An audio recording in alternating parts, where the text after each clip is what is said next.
How one Hollywood director turned a Netflix dream into a multi-million-dollar disaster.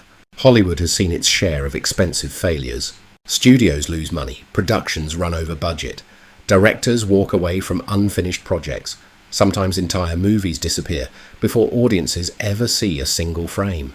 But almost never does a failed production end with federal investigators, fraud charges, cryptocurrency trades worth millions of dollars, and a prison sentence. Yet that is exactly what happened in one of Hollywood's most bizarre financial scandals. The man at the center of it all wasn't an unknown con artist pretending to be a filmmaker. He was an actual Hollywood director, someone trusted by major studios, someone who had already directed a blockbuster starring Keanu Reeves. Someone Netflix believed could create its next global science fiction sensation. Instead, prosecutors say he transformed one of the largest television budgets ever entrusted to an independent filmmaker into luxury cars, speculative investments, designer furniture, and one of the strangest fraud cases the entertainment industry has ever seen. His name was Carl Erik Rinsch, and by the time federal prosecutors finished tracing the money, more than $55 million had vanished into a financial maze that would ultimately end inside a federal courtroom. But to understand how it happened, we first have to go back to the beginning. Long before the headlines. Long before the FBI. Long before Netflix realized something had gone terribly wrong. Carl Erik Rinsch never looked like someone destined for prison. Unlike many aspiring filmmakers struggling to break into Hollywood, Rinsch entered the industry surrounded by opportunity. He built an early reputation directing stylish commercials and short films. His visual style caught attention quickly.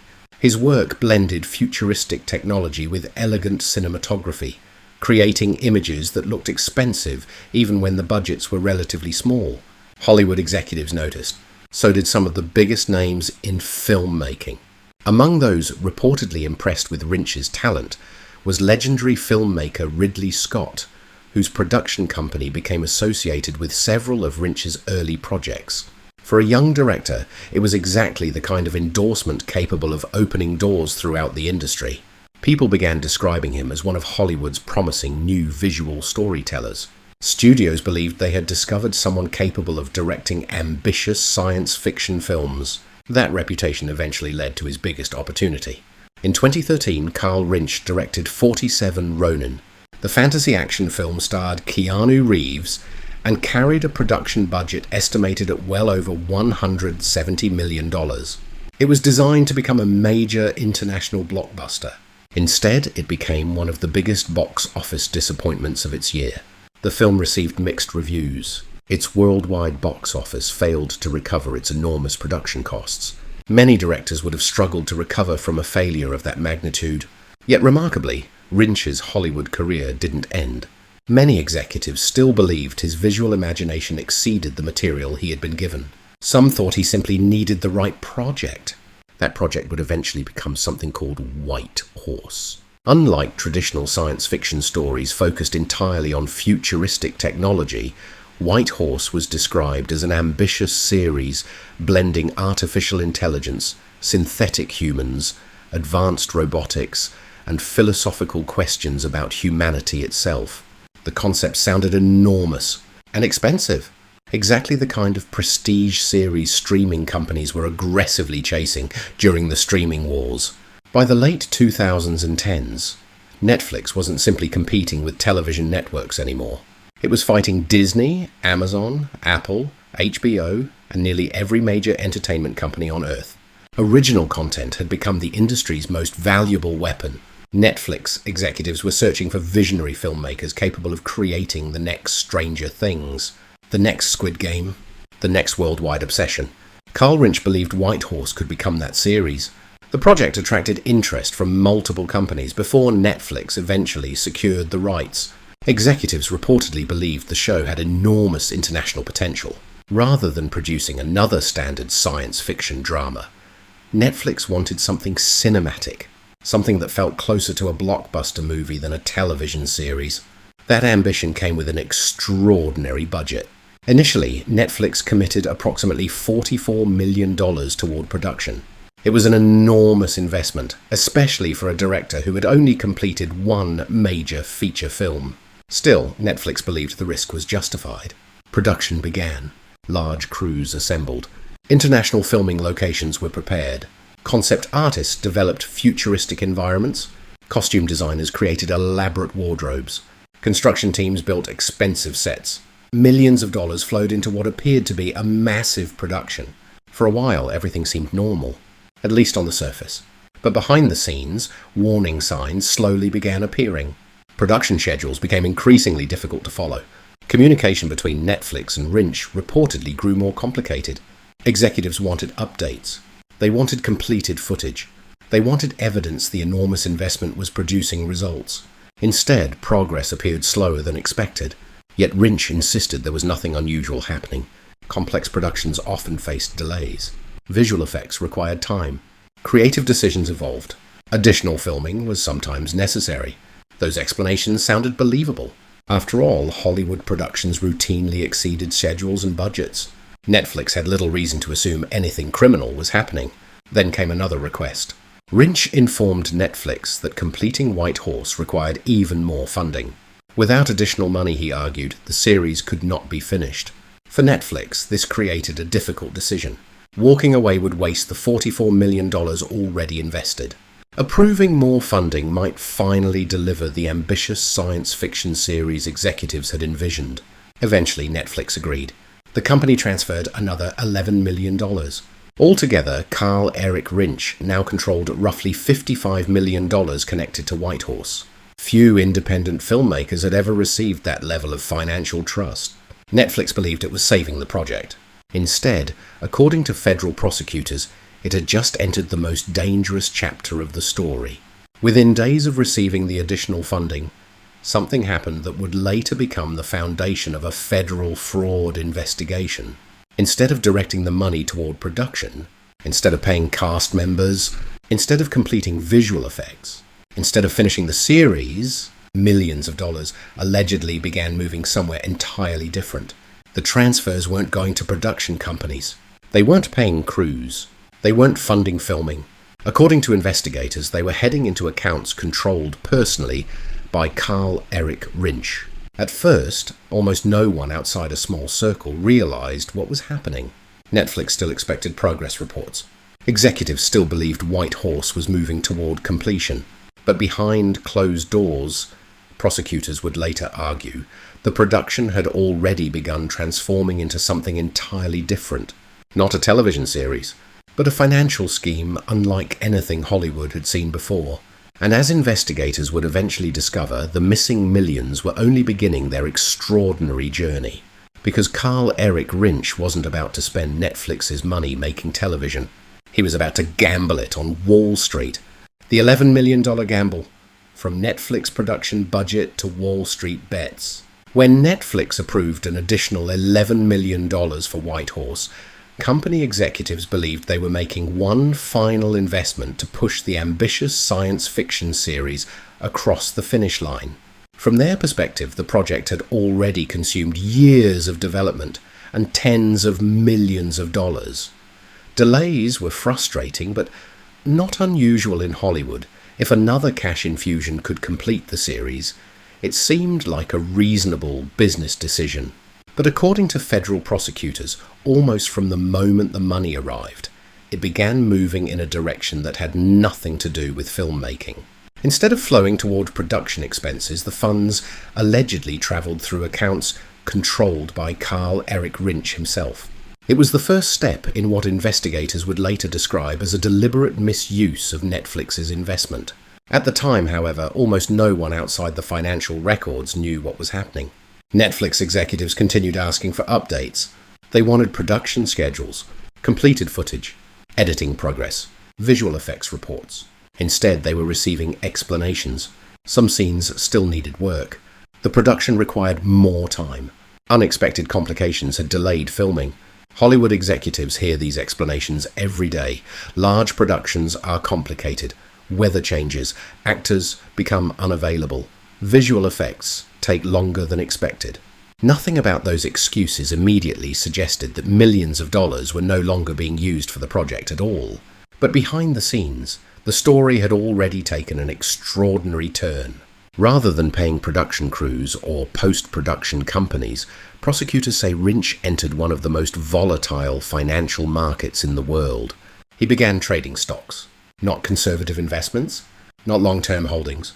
According to evidence presented during trial, he made highly speculative options trades, financial instruments capable of generating enormous profits, but also catastrophic losses within days. It was an astonishing decision. This wasn't his personal savings. It wasn't investment capital raised from private investors. It was money Netflix had specifically provided to complete a television series. Yet prosecutors argued that Rinsch treated those millions as if they were his own investment portfolio, and almost immediately the gamble went terribly wrong. Within weeks, roughly half of the money had disappeared through unsuccessful trades. Millions of dollars were simply gone. For most people, losing that amount of money would be financially devastating. For a filmmaker entrusted with corporate production funds, it was potentially career-ending. But instead of stopping, investigators say Rinsch doubled down. He shifted his attention to another market that, at the time, was experiencing extraordinary volatility: cryptocurrency. In 2020 and 2021, digital currencies experienced dramatic price swings, unlike anything seen in traditional financial markets. Some investors became overnight millionaires. Others lost everything. Federal prosecutors say Rinsch entered that market using money that was supposed to finish Whitehorse. This time, his luck changed. Unlike his stock trades, his cryptocurrency investments generated substantial profits. Suddenly, millions of dollars were flowing back into accounts connected to him. But rather than returning the money to the production, rather than completing the Netflix series, the spending spree began. Investigators would later reconstruct the purchases in remarkable detail. Each transaction painted the picture of a man living a lifestyle completely disconnected from the unfinished project that had generated the money. One of the most striking purchases involved luxury automobiles. According to prosecutors, Rinsch spent approximately $2.4 million purchasing 5 Rolls-Royce vehicles. 5. For most successful Hollywood directors, owning even one Rolls-Royce would represent extraordinary wealth. Investigators say Rinsch bought 5. He also purchased a bright red Ferrari, adding another symbol of luxury to an already astonishing collection. But the spending didn't stop there. Far from it. Financial records presented in court showed approximately $3.3 million spent on luxury furniture, antiques, and home decor.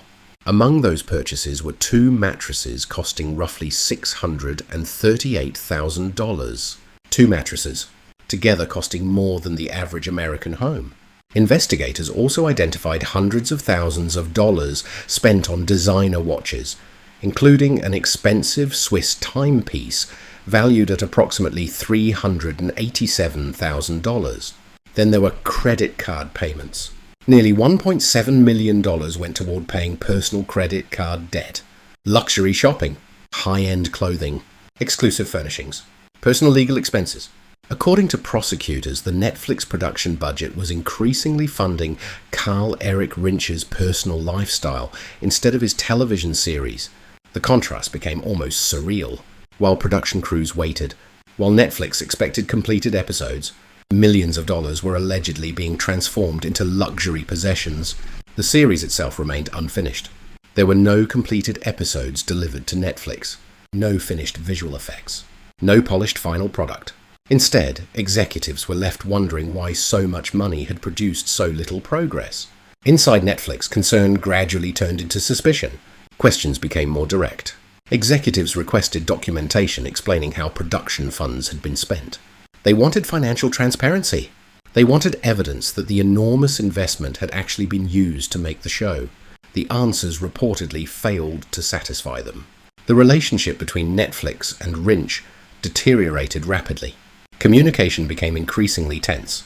At one point, according to reports introduced during the broader investigation, Rinsch sent emails containing unusual claims and erratic accusations, raising additional concerns about his judgment and state of mind. Those messages would later become part of a larger discussion surrounding his mental health. His defense team would argue that serious psychological problems had affected his behavior during this period. But prosecutors maintained that regardless of his personal struggles, one fact remained unchanged. The money had not gone where it was promised. Eventually, Netflix reached a conclusion that no major streaming company ever wants to reach. The project had effectively collapsed. White Horse would never become the groundbreaking science fiction series executives had envisioned. Instead, it had become an extraordinarily expensive failure. Yet the financial damage extended far beyond a cancelled television show. Now the central question changed completely. This was no longer about an unfinished production. It was about where the money had gone. Every transfer, every purchase, every investment, every luxury item, every bank account. Federal investigators would eventually begin tracing each movement with painstaking detail. What they uncovered would transform a failed Hollywood production into a criminal investigation involving wire fraud, money laundering, and financial deception. The story was no longer being handled by entertainment executives. Now it belonged to federal prosecutors. And as investigators started following the digital trail left behind by millions of dollars, Carl Erik Rinsch's career as a filmmaker was rapidly giving way to something entirely different. He was becoming the target of one of Hollywood's most unusual white-collar crime investigations. In the next chapter, we'll follow the investigators as they reconstruct the money trail, uncover the evidence presented in federal court, and reveal how one of Netflix's biggest creative investments ultimately became a criminal fraud case that ended with a conviction. Following the money, how federal investigators built the case against Carl Erik Rinsch. By the time Netflix accepted that White Horse would never be completed, the company had lost far more than a television series. It had lost tens of millions of dollars. But proving that money had been wasted was one thing. Proving that a federal crime had been committed was something entirely different.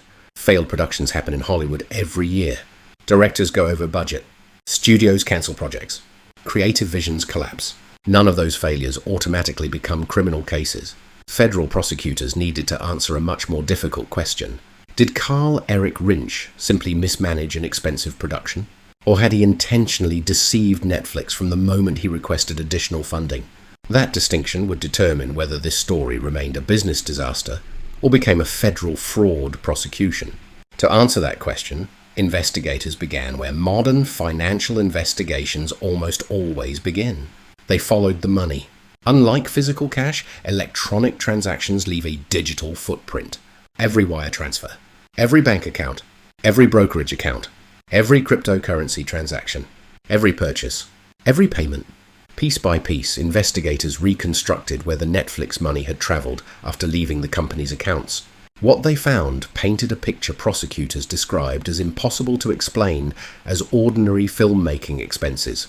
Instead of moving toward production companies, editors, visual effects artists, camera crews, or post-production facilities, millions of dollars had allegedly been diverted into accounts under Rinsch's personal control. From there, investigators say, the money branched out in multiple directions. Some of it entered high-risk stock trading. Some moved into cryptocurrency. Large amounts paid for luxury purchases that had nothing to do with producing a television series. The financial trail was unusually detailed. Unlike crimes involving stolen cash hidden offshore, many of these transactions had been conducted through legitimate financial institutions. Every transfer created another record. Every purchase generated another receipt. Every brokerage account documented another trade. The digital paper trail kept growing. For prosecutors, it became one of the strongest parts of the case. But building a criminal prosecution required more than simply showing extravagant spending. The government also had to prove intent. They needed evidence that Rinsch knowingly misrepresented how Netflix's money would be used. According to prosecutors, that evidence came from the communications surrounding the production itself. When requesting the additional $11 million, Rinsch reportedly represented that the money was necessary to complete White Horse. Netflix approved the request, believing the funds would be spent on production. Instead, prosecutors argued significant portions of the money almost immediately began serving personal financial interests. That sequence became central to the government's case. It wasn't simply that money disappeared. It was how quickly it changed direction after Netflix transferred it. As investigators continued reviewing financial records, the list of purchases became increasingly difficult to reconcile with any television production budget. 5 Rolls-Royce automobiles, a Ferrari, designer furniture, luxury antiques, a Swiss watch worth hundreds of thousands of dollars, hundreds of thousands spent furnishing private residences, millions devoted to paying personal debts. None of those expenses appeared connected to filming a science fiction series. Each purchase strengthened the government's argument that production funds had been converted into personal wealth. Still, the defense prepared a very different explanation. Rather than denying that Rinsch had made unusual financial decisions, his attorneys focused on his state of mind. They argued that he had been experiencing severe mental health problems during the period in question. According to court filings and statements made during sentencing, his behavior had become increasingly erratic. Friends and colleagues had reportedly observed dramatic changes. His communications became unusual. His judgment deteriorated. The defense argued these problems were compounded by prescribed medication and untreated psychological issues. From their perspective, this was not simply the story of a greedy filmmaker. It was the story of a man suffering a profound mental health crisis while making catastrophic financial decisions. That argument would become one of the most closely watched aspects of the case, because mental illness can sometimes affect criminal responsibility. But proving that connection inside a federal courtroom is extraordinarily difficult. Meanwhile, investigators continued expanding their evidence. Financial experts analyzed trading records. Bank statements documented the movement of funds. Witnesses described the production's decline. Netflix employees explained why additional financing had been approved. Together, those pieces formed the backbone of the government's prosecution. Eventually, federal authorities concluded they had enough evidence to bring criminal charges. Carl Erik Rinsch was accused of wire fraud, money laundering, and multiple counts involving unlawful monetary transactions connected to criminally derived property. The charges transformed the case from a Hollywood scandal into a federal criminal prosecution, carrying the possibility of years in prison. The trial drew attention far beyond the entertainment industry. Hollywood executives watched closely. Streaming companies watched closely. Independent filmmakers watched closely. The case raised uncomfortable questions for the entire industry. How could a major streaming platform lose track of so much money? Were financial safeguards sufficient for projects with massive budgets? Had Netflix ignored warning signs because executives were desperate to secure exclusive content during the streaming wars? Those questions lingered even as the courtroom focused on Carl Erik Rinsch himself. The trial lasted roughly a week. Jurors heard testimony describing both the ambitious vision behind White Horse and the extraordinary financial decisions that followed. The government argued the evidence revealed deliberate deception. The defense urged jurors to view Rinsch's conduct through the lens of mental illness rather than criminal intent. Ultimately, the jury reached its decision. In December, Carl Erik Rinsch was found guilty.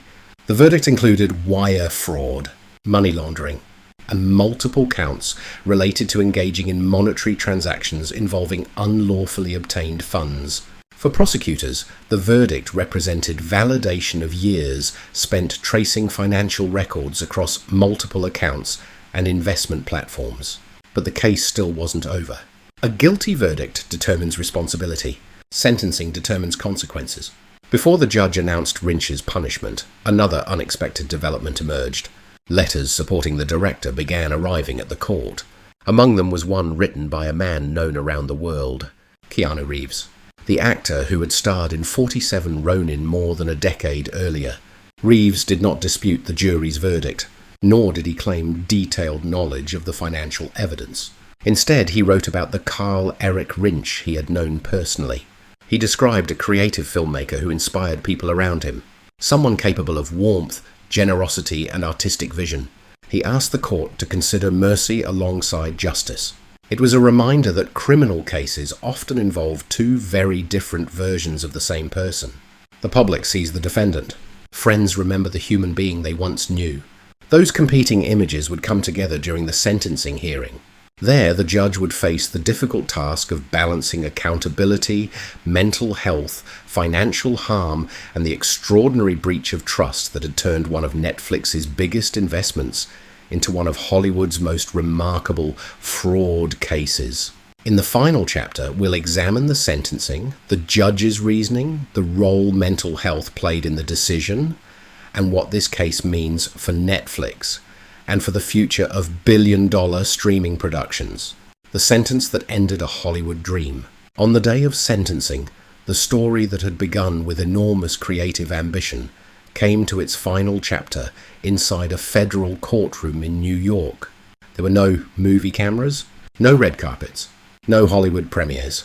Instead, the room was filled with prosecutors, defense attorneys, court officials, and a judge preparing to decide the future of a filmmaker whose career had become one of the entertainment industry's most extraordinary cautionary tales. For Carl Erik Rinsch, the stakes could not have been higher. Federal prosecutors argued that this was not simply a case of poor judgment or failed filmmaking. They described it as a deliberate scheme driven by what they called naked greed. According to the government, Netflix had placed extraordinary trust in Rinsch by providing tens of millions of dollars to create an ambitious science fiction series. Rather than honouring that trust, prosecutors argued, he diverted production funds for his own financial gain. In their sentencing recommendation, they urged the court to impose a 5-year prison sentence. They argued that a significant punishment was necessary, not only because of the amount of money involved, but because white-collar crimes committed through deception can undermine trust throughout entire industries. The defense presented a very different picture. Rather than attempting to deny every financial transaction, Rinsch's attorneys focused on the person standing before the court. They argued that their client had experienced a severe mental health crisis during the period in question. According to the defense, his increasingly irrational behavior, unusual communications, and disastrous financial decisions reflected psychological problems rather than calculated criminal intent. They also emphasized that Rinsch had begun addressing those issues. When given an opportunity to speak, the director addressed the court directly. He apologized. He acknowledged that his actions had caused real harm. He admitted that his judgment had failed. "I have caused real damage," he told the court. He also spoke about his mental health, saying that the legal process had forced him to confront problems he had not fully understood at the time. Whether those words reflected genuine remorse or simply an attempt to obtain a lighter sentence was ultimately for the judge to decide. Before the sentencing hearing, another voice entered the conversation. It came from someone whose name is recognized around the world, Keanu Reeves. The actor had worked with Rinsch years earlier while filming 47 Ronin. Although Reeves made it clear that he was not commenting on the evidence presented during trial, he asked the court to consider Rinsch's character beyond the criminal charges. In a letter submitted before sentencing, Reeves described the director as someone who had brought kindness, warmth, and creative inspiration to those around him. He wrote that Rinsch possessed genuine artistic vision and expressed hope that the court would show compassion alongside justice. Support letters like these are not uncommon in federal sentencing. Judges often receive statements from family members, friends, colleagues, and former employers. They rarely erase criminal responsibility, but they can provide a fuller picture of the individual standing before the court. Ultimately, however, the decision rested with U.S. District Judge Jed Rakoff. His comments reflected the complexity of the case. The judge acknowledged that Rinsch's mental health struggles may have explained some of his unusual behavior, but he drew a clear distinction between explanation and excuse. Mental illness, he said, did not erase the evidence showing that Rinsch intentionally misrepresented how Netflix's money would be used, nor did it excuse efforts to conceal what had happened afterward. The court concluded that the fraud had been deliberate. The sentence reflected that conclusion. Carl Erik Rinsch was ordered to serve 30 months in federal prison. Following his release, he would also be subject to 3 years of supervised release. In addition to the prison sentence, the financial consequences remained enormous. The court ordered forfeiture of millions of dollars connected to the fraud. Restitution and other financial obligations were also imposed, ensuring that the economic consequences would continue long after his prison sentence ends. He was instructed to report to federal prison in September. With that order, one of Hollywood's most unusual financial scandals officially entered its final legal chapter. Yet the broader impact of the case extends far beyond one filmmaker. For Netflix, the scandal became an uncomfortable reminder that even sophisticated global companies can become vulnerable when creativity outpaces financial oversight. Streaming platforms routinely invest hundreds of millions of dollars into original productions. Those investments often require enormous trust. Directors need creative freedom. Studios need flexibility. Projects evolve. Budgets change. But the Rinsch case demonstrated the risks that arise when financial controls fail to keep pace with massive production spending. Industry analysts believe the case may influence how streaming companies monitor large budget productions in the future. Studios may demand more frequent financial reporting, stricter auditing, greater transparency before approving additional funding. The entertainment business has always depended on trust between artists and investors. Cases like this test that trust. The story also raises another difficult question. Could this outcome have been prevented? Looking back, there were warning signs, production delays, repeated requests for more money, increasingly unusual communications, questions about where the budget was going. Perhaps none of those warning signs alone proved criminal conduct. But together, they formed a pattern that became much clearer in hindsight. For aspiring filmmakers, the case carries another lesson. Hollywood careers are built over years, sometimes decades. Reputations are earned one project at a time. Carl Erik Rinsch had opportunities many directors spend their entire lives pursuing. He directed a major studio film. He worked with internationally recognized actors. One of the world's largest streaming companies entrusted him with an extraordinary budget. Those opportunities are exceptionally rare, yet within only a few years that promising career had been replaced by criminal convictions, financial penalties, and a federal prison sentence.